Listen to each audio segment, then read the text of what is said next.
Sky की new interesting exciting video में आप सभी लोगों का स्वागत है। मेरा नाम है सुधीर और इस पर्टिकुलर वीडियो में हम बात करेंगे बैंक निफ्टी के बारे में। बैंक निफ्टी का monthly chart, weekly chart, day chart को एनालिसिस करने की कोशिश करेंगे कि किस तरीके का प्राइस एक्शन बैंक निफ्टी में बन रहा है और जो नेगेटिव साइड पे ब्रेकडाउन आया है तो इस ब्रेकडाउन पे कितना टारगेट आपको मिल सकता है बैंक निफ्टी में, इसको हम समझने की कोशिश करेंगे। तो जल्दी से वीडियो को स्टार्ट करते हैं यहाँ पे और समझेंगे यहाँ पे कि बैंक निफ्टी का ऑप्शन चेन डाटा कैसा बना हुआ है। साथ ही साथ हम बैंक निफ्टी का monthly chart, weekly chart, day chart analysis करेंगे और 50 मिनट चार्ट पे भी देखेंगे किस तरीके का प्राइस एक्शन बैंक निफ्टी में बना हुआ है। बट सबसे पहले हम बात करते हैं ग्लोबल मार्केट की। ग्लोबल मार्केट की बात मैंने आपको निफ्टी के वीडियो में भी समझाई थी, उसको मैं सेम रिपीट कर रहा हूँ ताकि आप लोगों को वो चीज़ दिमाग में सेट हो जाए और आपको आगे आने वाले जो वीक है जो कल से स्टार्ट होगा उसमें प्रॉब्लम फेस करने को ना मिले। तो सबसे पहले यहाँ पे अगर मेजर इंडेक्सेस में चलते हैं तो आपको दिखाई देगा जो यूएस मार्केट है, लास्ट ट्रेडिंग सेशन में करीब डाउ जोन्स 350 पॉइंट गिर के बंद हुआ, नेस्डेक करीब 300 पॉइंट गिर के बंद हुआ है। नेस्डेक कंटिन्यूसली वीकनेस ज़्यादा दिखाता है क्योंकि ये इंडेक्स चला भी ज़्यादा है as compare to Dow Jones, क्योंकि टेक्नोलॉजी शेयर्स में बहुत अच्छा बुल रन देखने को मिला था 2020 से 2022 तक, तो उसकी वजह से इसमें करेक्शन भी ज़्यादा आ रहा है। अब यहाँ पे मैंने आपको कल क्या बताया था निफ्टी के वीडियो में कि यहाँ पे एक एम पैटर्न का कंप्लीशन होता हुआ दिखाई दे रहा है और अगर ये 11,800 के या 11,900 के नीचे निकलता है तो एक ब्रेकडाउन होगा और उसके बाद ये कंटिन्यूसली सेल ऑफ में जा सकता है। एक बड़ी गिरावट यहाँ पे देखने को मिल सकती है, नया लो बन सकता है। ठीक है, इतना आपको समझ में आ गया। तो क्या चीज़ पे नज़र रखनी है आपको, यही कि अगर नैस्डैक 11,800 के नीचे जाता है तो आप भी अपने मार्केट में एग्रेसिवली शॉर्ट बना सकते हो और हमारा मार्केट भी एग्रेसिवली गिर सकता है। रीज़न जो होगा वो होगा इंटरेस्ट रेट हाइक का, क्योंकि नेक्स्ट वीक यानी कल से जो वीक स्टार्ट हो रहा है इसमें आरबीआई की भी क्रेडिट पॉलिसी है और प्लस यूएस की फेड की भी है। तो दोनों एक बड़े इवेंट्स हैं, क्योंकि अभी तक इंटरेस्ट रेट हाइक्स नहीं हो रहे थे बट अब इंटरेस्ट रेट हाइक होना स्टार्ट होंगे तो हर पॉलिसीज़ में ये एक्सपेक्टेशंस किया जाएगा कि इंटरेस्ट रेट हाइक होंगे या नहीं होंगे। अभी तक नहीं हो रहे थे, ये चीज़ सबको पता थी, इसलिए मार्केट इस पे रिएक्शन नहीं देता था। बट अब मार्केट रिएक्शन देने के चांसेस बहुत ज़्यादा रहेंगे। ठीक है, इतना आपको यहाँ पे समझ में आ गया होगा। अब चलते हैं यहाँ पे बैंक निफ्टी के ऑप्शन चेन डाटा पे और देखते हैं कि किस तरीके का डाटा यहाँ पे बना हुआ है। 9 जून की आपकी एक्सपायरी है और बैंक निफ्टी की जो क्लोजिंग आई है वो आई है आपकी 35,200 के करीब, यानी 35,300 के पास यहाँ पे क्लोजिंग आई है। तो अगर आप यहाँ पे देखोगे तो 35,500 पे करीब 22 लाख का ओपन इंटरेस्ट खड़ा हुआ है। ये एक बहुत ही स्ट्रॉन्ग ओपन इंटरेस्ट दिख रहा है, क्योंकि 22 लाख का ओपन इंटरेस्ट पहले ही ट्रेडिंग सेशन में आना और वो भी ऐसी स्ट्राइक प्राइस जो कि एक सपोर्ट के नियरेस्ट है, यानी हमारे पास 35,200 300 एक सपोर्ट का एरिया है, इसी के नियरेस्ट ये 22 लाख का ओपन इंटरेस्ट इंडिकेशन कर रहा है कि ये ब्रेकडाउन दे सकता है। ठीक है, इतना आपको समझ में आ गया।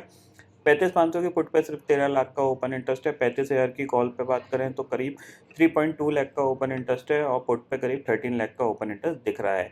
36,000 की बात करते हैं, 28 लाख का ओपन इंटरेस्ट दिख रहा है, क्योंकि ये बहुत ही ज़्यादा स्ट्रॉन्ग रेजिस्टेंस है, इसको बैंक निफ्टी पार कर पाएगा। फिलहाल ऐसी उम्मीद बहुत ही कम है। ये चीज़ क्लियरली हमें दिख रही है। 35,800 पे भी करीब करीब 11 लाख का ओपन इंटरेस्ट खड़ा हुआ है। कॉल साइड पे देखा जाए तो 35,500 से लेके 36,000 के बीच में काफ़ी बड़ा ओपन इंटरेस्ट है। टोटल ओपन इंटरेस्ट अगर आप देखोगे तो मोर देन आपको अराउंड 80-90 लाख के आसपास दिख रहा है। तो कॉल राइटर थोड़ा सा एग्रेसिवली कॉल राइट कर रहे हैं, क्योंकि उनको एक्सपेक्टेशंस ये है कि अब मार्केट नीचे जा सकता है, क्योंकि जो हेल्दी पुलबैक यहाँ पे देखने को मिला था उसके बाद मार्केट साइडवेज गया, उसके बाद अब ये करेक्शन में जा सकता है, इसीलिए कॉल राइटर्स यहाँ पे एग्रेसिवली कॉल राइट कर रहे हैं। ठीक है, इतना आपको समझ में आ गया। अब चलते हैं चार्ट पे और बैंक निफ्टी का चार्ट देखते हैं कि बैंक निफ्टी का चार्ट किस तरीके का प्राइस एक्शन बना रहा है।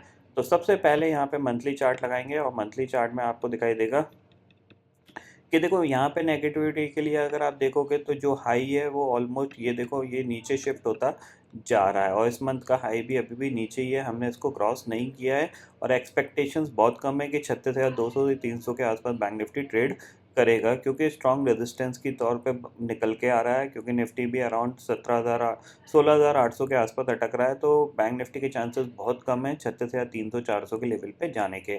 ठीक है, नीचे जैसे ही ये 35,000 के नीचे निकलता है तो एक another side of weakness start हो जाएगी, क्योंकि फिर इसके पास ये लो टारगेट है, ये लो टारगेट है, इन टारगेट की तरफ ये बढ़ सकता है।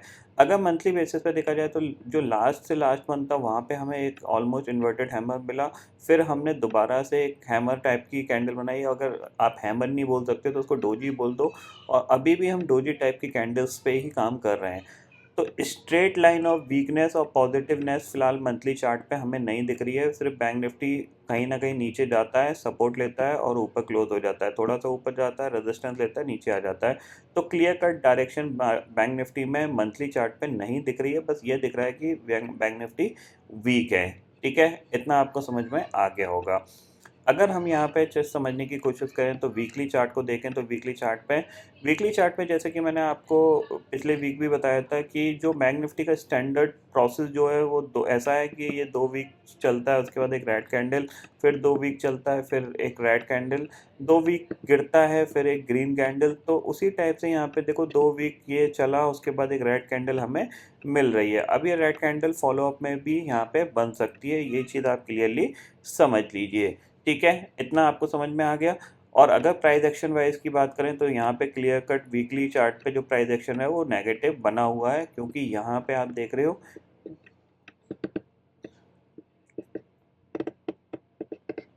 ठीक है, क्लियरली ये एक नेगेटिव प्राइस एक्शन इंडिकेशन यहाँ पे बना हुआ है, क्योंकि लोअर हाई फॉर्मेशन हुए हैं सारी जगह। ठीक है, बस यहाँ पे इसने लोअर लो फॉर्म नहीं किया है, तो मोस्ट प्रोबेबली अगर ये इस बार गिरा तो वो भी यहाँ पे फॉर्म कर देगा। ठीक है, तो वीकली चार्ट पे जो प्राइस एक्शन है वो प्योरली नेगेटिव है। यहाँ से अगर किसी को शॉर्ट की पोजीशन बनानी है तो डेफिनेटली ये हाई का स्टॉप लॉस लगा के एक शॉर्ट की पोजीशन क्रिएट की जा सकती है। 32,500 तक का टारगेट यहाँ पे मिल सकता है आगे आने वाले दिनों में। यानी वीकली चार्ट है तो वीकली बेसिस पे ही टारगेट मिलेगा, तो आपको मंथली ट्रेड या फिर नेक्स्ट मंथ की के ऑप्शंस में या फिर फ्यूचर्स में ट्रेड करना चाहिए। ठीक है, अगर हम डे चार्ट पे समझें तो डे चार्ट को देखते हैं यहाँ पे बैंक निफ्टी का डे चार्ट कैसा दिख रहा है। तो डे चार्ट पे एक स्ट्रॉन्ग सेलिंग प्रेशर यहाँ पे देखने को मिला है। कहाँ से एग्जैक्टली जो रेजिस्टेंस था उसी लेवल से। ठीक है, क्लियरली, और जैसे ही ये अपने इस लेवल को ब्रेक करता है जो कि ये 35,070, या फिर आप इसको राउंड फिगर में लेके चल सकते हो 35,000, ये रेजिस्टेंस है राउंड फिगर में, ये 35,000 जैसे ये ब्रेक होता है तो नेक्स्ट टारगेट जो सीधा सीधा आपके पास आता है वो आता है 34,500 का, और उसके बाद जो टारगेट आएगा वो 34,000 का। 34,000 ब्रेक होता है तो फिर 33,000 सीधा सीधा आपके पास टारगेट है। अब यहाँ पे देखो, यहाँ पे क्या है कि आपका जो कल का ट्रेडिंग सेशन है ना वो अगर बहुत ज़्यादा इंपॉर्टेंट रहेगा, क्योंकि यहाँ पे ये जो सेलिंग है ये फर्स्ट फेज़ की सेलिंग है, यानी पहले दिन की सेलिंग है, इसकी फॉलोअप सेलिंग आना बाकी है।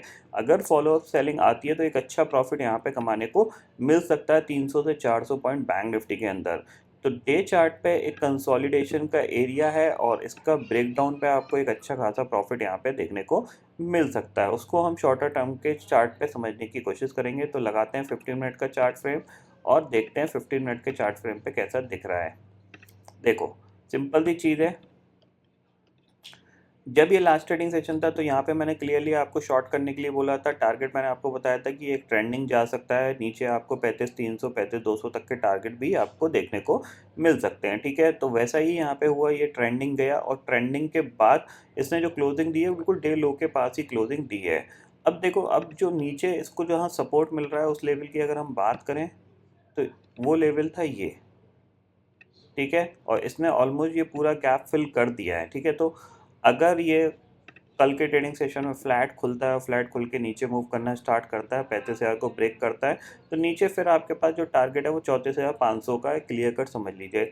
स्लाइटली गैप अप खुलता है, 100-150 पॉइंट गैप अप खुलता है तो नेगेटिव प्राइस एक्शन बनाता है और ब्रेक करता है अपने डे लो को, प्रीवियस डे लो को, उसके नीचे ट्रेड करता है, तब भी आप शॉर्ट करके काम कर सकते हैं। बड़ा गैप डाउन खुलता है तो let them wait for the price action. ठीक है ना, अगर 34,700 34,800 खुल रहा है तो मार्केट थोड़ा सा पुल कर सकता है, और फिर जब ये नीचे जाने की कोशिश करेगा तब हम यहाँ पे इसको सेल करके काम करेंगे। तो 3 कंडीशन हो सकती हैं कल के ट्रेडिंग सेशन की, उन तीनों कंडीशंस को मैं दोबारा से यहाँ पे समझाने की कोशिश करता हूँ। पहली कंडीशंस है यहाँ पे कि let the market slightly gap up खुलता है। स्लाइटली गैप अप का मतलब सिर्फ 100 से 150 पॉइंट तक का गैप अप की एक्सपेक्टेशन है। मोर देन 300 पॉइंट से ऊपर का गैप अप खुलेगा तो फिर हमारे पास कोई ट्रेड की अपॉर्चुनिटी नहीं होगी। वो कैसे नहीं होगी उसको मैं आपको समझाता हूँ। देखो, अगर मार्केट 100 पॉइंट गैप अप खुलता है और ये नेगेटिव प्राइस एक्शन बना के अपने प्रीवियस डे के लो को ब्रेक करके उसके नीचे जाने लगता है और ट्रेड करता है, तो हम सेल करके काम कर सकते हैं। 35,000 ब्रेक होगा तो नेक्स्ट टारगेट आपके पास 34,700 और 34,500 के ओपन हो रहे हैं। ठीक है, पहली ट्रेड। दूसरी ट्रेड है, मान लो ये गैप अप खुलता है 300-400 पॉइंट। ठीक है, तो सेल तो हम यहाँ पे भी करेंगे, लेकिन उस केस में हमारा जो टारगेट होगा वो सिर्फ यही होगा 35,300। 35,300 के नीचे जब तक ट्रेड नहीं करेगा तब तक हम यहाँ पे कोई सेल नहीं करेंगे फर्दर। यहाँ पे जो हमने शॉर्ट बनाया वो हमारा यहाँ पे प्रॉफिट बुकिंग का एरिया होगा, क्योंकि फिर ये यहाँ से एक सपोर्ट लेके बाउंस कर सकता है। ठीक है, अगर ये गैप डाउन हो जाता है, मान लो गैप डाउन हो गया सीधा सीधा 34,800, 34,700, 34,900 पे खुल रहा है, तो फिर आप क्या कर सकते हो कि थोड़ा सा प्राइस एक्शन के लिए वेट करो। प्राइस एक्शन के लिए वेट करो और इसको ऊपर की तरफ मूव करने दो। अगर ये ऊपर मूव करके रेजिस्टेंस फेस ले रहा है 35,000 पे या फिर 35,070 पे, वहाँ से ये रेजिस्टेंस ले रहा है, तो फिर ये दोबारा से नीचे आ सकता है। तो जब ये रेजिस्टेंस फेस करके नीचे आएगा तब आपको सेल करना है। बाइंग के लिए मेरे पास कोई रिकमेंडेशंस नहीं है, जो भी है सेल की साइड पे आपको काम करना है, क्योंकि यहाँ पे मार्केट क्लियरली नेगेटिव दिख रहा है और ये नेगेटिविटी हो सकता है थोड़ी सी और बढ़ती हुई दिखाई दे सकती है, बिकॉज इवेंट है और इवेंट नेगेटिव साइड पे प्रिडिक्शन ज़्यादा लग रहा है इवेंट का। तो हो सकता है मार्केट उसको पहले से ही प्राइस इन करने की कोशिश करे और हो सकता है इवेंट के बाद भी करेक्शन कंटिन्यू देखने को मिल सकता है। ठीक है, तो ये सारे पर्टिकुलर पॉइंट आपको यहाँ पे समझ में आ गए होंगे। तो आई होप दोस्तों ये पर्टिकुलर डाटा आपको समझ में आ गया होगा। दोस्तों फिलहाल इस वीडियो में इतना ही है। आई होप ये वीडियो आपको पसंद आएगा। वीडियो पसंद आता है तो लाइक और शेयर ज़रूर करिएगा और चैनल को जो सब्सक्राइब कर लीजिए, क्योंकि मैं सुधीर लेके आता रहूँगा हर दिन आपके लिए नए नए वीडियो। इसी के साथ शुक्रिया दोस्तों, जय हिंद।